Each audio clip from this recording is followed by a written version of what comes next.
People in productivity always ask the first question. They say, well, Brendon, how do I evaluate things? Because I'm a productive person, but you know what happens to me is I keep getting distracted, or I don't know which one to do. I've got two good options, I'm not sure which one to do. I'll share with you my shorthand. I got two frameworks that help me every single time. They're like back and napkins, things I can do that really help me decide between two different things, because I get offers all the time, as you can imagine. I'm like, it can be overwhelming.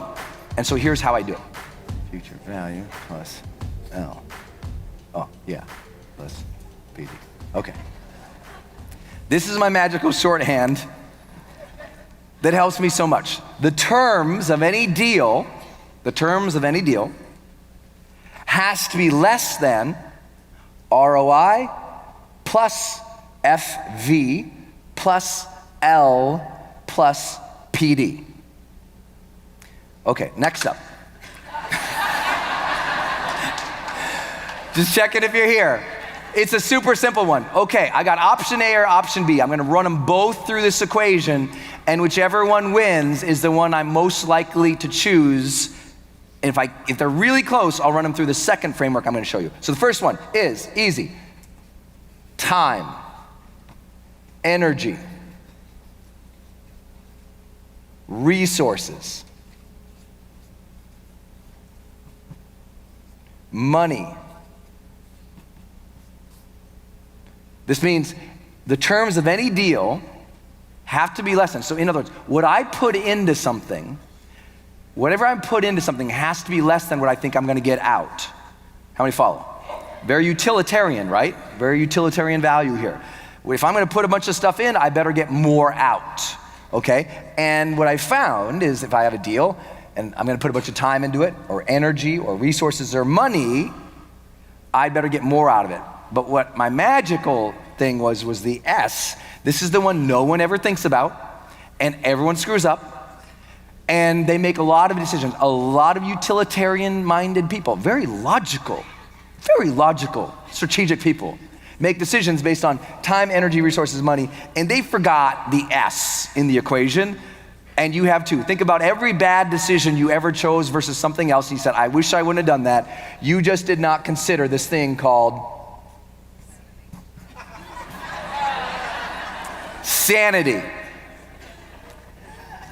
How much time, energy, resources, money, and sanity am I gonna have to put into this thing? And I really gotta think about that, because how many of you ever did a deal with something where it literally, you had to work with someone who drove you insane? Great money, great output, but the input of my own sanity, it would have driven me crazy. Entrepreneurs make this mistake especially all the time.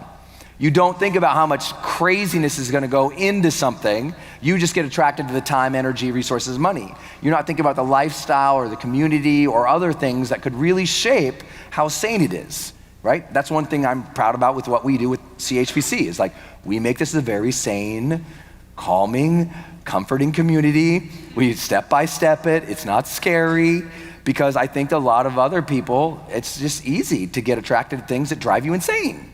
And I think it's important for you all to care about your sane so you can bring the joy. Yes, okay. So whatever time, energy, resource, money, and sanity I put into something has to be, this is less than sign. I learned that in math once. Has to be less than what I get out of it in terms of ROI. You know what that means? Return on investment. So this is a straight one-to-one. Whatever I put into it, I better get that out in investment. I better get that out. It better save me some time, build my energy, build my resources or my money, or I don't want to do it. That's straight up return on investment. And then FV is where most people fail to have strategy. FV stands for future value. Never do anything just for ROI. This is where they wreck kids in business school. They wreck them because we're still teaching straight up balance sheet mentality in the world. That's why our relationships are wrecked, because we're trying to have a balance sheet scorecard with our spouse. We're trying to equate things out with our spouses. How's that working for you? And so we start ruining our relationships because we are trying to get that balance sheet just even. And in real life, we want future value built into deals. I want you, if you're gonna do something, I want you to be able to look out and say, wow, that's gonna benefit me in 1 year, 2 year, 3 year, 4 year, 5 year. Like I can see how that piece right now, that's gonna be a building block that's gonna serve me later on. And if you can't see that, whatever deal you're doing as a stepping stone, don't do the deal. And especially don't get trapped in the idea of thinking whatever deal you're gonna do is a final stepping stone. Because a lot of people, especially when you're starting, you're like, that deal will change my life. That's it, that's all I need. I'll be good for life. That means your short-term survival thinking, not strategic growth thinking. When you start thinking about future value, you make very different decisions. Very, very different decisions. It makes you write different books. It makes you build different programs. It changes the way you sell. It changes the products that you build in your company. You gotta go back to future value thinking, including every little thing that you do. If you hire people, don't hire people to fill in a short-term need. Hire future value players. Can I get an amen on a Sunday? Right? Don't go out with somebody just because they're just there. Date future value people. Don't have short-term friends just because you need to lean on somebody who's a complainer. Create friendships with future value people. Your job is to always be honoring and protecting and standing at the gates as guard and champion of your future. Everyone raise your right hand, say, my future matters. My future matters. So I have to be strategic. So I have to be strategic. The way to be productive is to be more strategic. The way to be productive is to do the things that add future value. You gotta look past the short term, go for the long-term plays, and the long-term value will change your life. Then if entrepreneurs typically suck at sanity in their evaluations, then on the other side, they always fail on the big L.